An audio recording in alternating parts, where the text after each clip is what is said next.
Et vous êtes heureux, Nicolas, bien sûr, parce qu'on accueille ce matin celui qui m'a accompagné une partie de l'été avec son nouveau roman La Méduse Noire. Bonjour Yann Kefelec. Bonjour Thomas Hill. Merci beaucoup d'être là. Et je le disais, oui, on a passé quelques jours ensemble cet été, vous ne le saviez pas. Mais c'était je l'espérais. C'était en Ardèche, pour tout vous dire, que j'ai lu votre livre, que j'ai dévoré votre livre. D'ailleurs, heureusement que j'ai pu le lire d'une traite parce qu'il y a quand même beaucoup de personnages dans cette saga familiale. Donc je pense que c'est le genre de livre qu'il ne faut pas laisser trop longtemps de côté. Yann Kefelec est toujours à proximité des îles. Ah, c'est joli ça. Oui. Fort, merci beaucoup. On sent l'auteur. De plus en plus. Et alors en fait, vous poursuivez la saga de la famille Poujol, cette famille de notables protestantes des Cévennes. Mais alors on précise tout de suite qu'on peut très bien lire uniquement La Méduse Noire et on comprendra tout. Hein. Bah, j'espère, oui. Vous êtes d'accord ? Ça n'est pas vraiment une suite.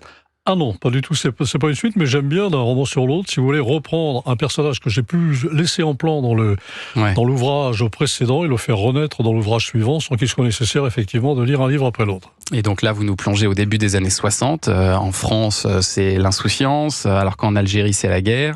Et chez les Poujol, vous vous intéressez au fils, Eddy, qui est un peu le canard boiteux de la famille, on peut dire ça comme ça ? On peut dire ça comme ça. Enfin, c'est un canard qui boite bien, parce qu'il a beaucoup de succès auprès des jeunes filles, ce qui dérange passablement son père et son frère. Ouais. Oui, parce qu'il est très beau. Aussi. Il a un charisme. La bonté, je ne sais pas très bien de quoi c'est fait, mais il n'y a pas de doute. Voilà, il plaît. Il séduit. On le voit quand il est là. Il a une présence. Il faut expliquer qu'il a devancé l'appel. Il s'est engagé dans la guerre à 17 ans et demi. Il en revient à 20 ans.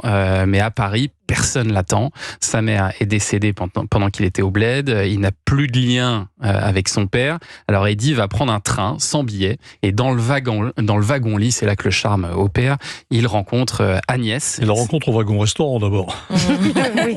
Il ne monte pas directement dans le lit d'Agnès. Exactement. Et c'est quand même un coup de foudre instantané entre ces deux personnes qui fuient leur passé pour des raisons différentes. J'ai l'impression qu'il y a un avant et après la violence. C'est-à-dire que spontanément, après être passé par des événements qui ne sont pas racontables, ces événements vécus par un jeune homme de 17 ans qui est presque un enfant. C'est-à-dire quand on est un enfant, qu'on devance l'appel et qu'on va en Algérie, on ne sait absolument pas ce qu'on va voir là-bas, ce qu'on va être amené à faire. Et Eddy a commis probablement l'infaisable, a entendu l'indicible et revient chargé de l'irracontable.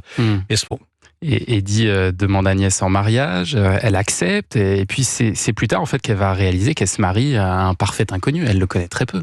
Un parfait inconnu qui est un parfait inconnu pour lui-même aussi. Ouais. Eddy est parti. Eddy Poujol, c'était avant la violence, et après la violence, il rentre apparemment sain et sauf.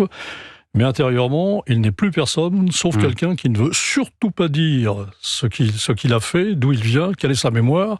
Et c'est Agnès, de manière avec les vertus réparatrices qui sont celles de la féminité, bien souvent, tout en ayant droit elle-même d'ailleurs à être connue et découverte par Eddy, c'est elle qui petit à petit va réinventer ce jeune homme et lui donner du sens pour leur avenir à tous les deux. Et alors Eddy, il n'arrive pas seul dans la vie d'Agnès, alors il arrive avec cette valise, cette cantine en métal, et alors tout le long de votre roman, Yann Kefelec, Agnès, et puis alors nous les lecteurs, on se demande mais qu'est-ce qu'il y a dans cette foutue valoche ? On a envie qu'il l'ouvre, il y a des moments où on croit qu'il va l'ouvrir, il a enfin retrouvé les clés et tout, et finalement ça met beaucoup de temps à s'ouvrir cette valise. Là vous jouez un peu avec le lecteur là.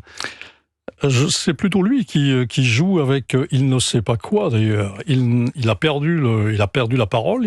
Dans un sens, il est muet.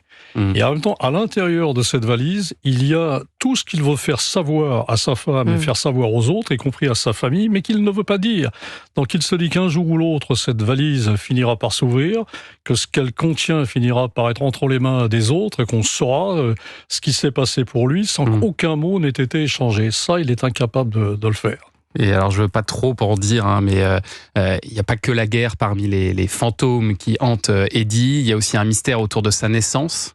Il se pourrait qu'il ne soit pas le fils biologique de son père. C'est ça ce qu'on découvre petit à petit. Oui, son père est un riche notable des Cévennes qui lui-même a été un grand résistant pendant la Seconde Guerre mondiale. Lui-même a traversé des événements dont il est incapable de parler. Il a probablement été torturé par les Allemands. Sa femme a été arrêtée. Les circonstances de la naissance d'Eddy restent floues d'après le père. Selon Eddy, les choses sont beaucoup plus claires que ça, mais il a l'impression que son père est un petit peu paranoïaque, comme il n'est pas anormal que son père le soit, après ce qu'il a traversé.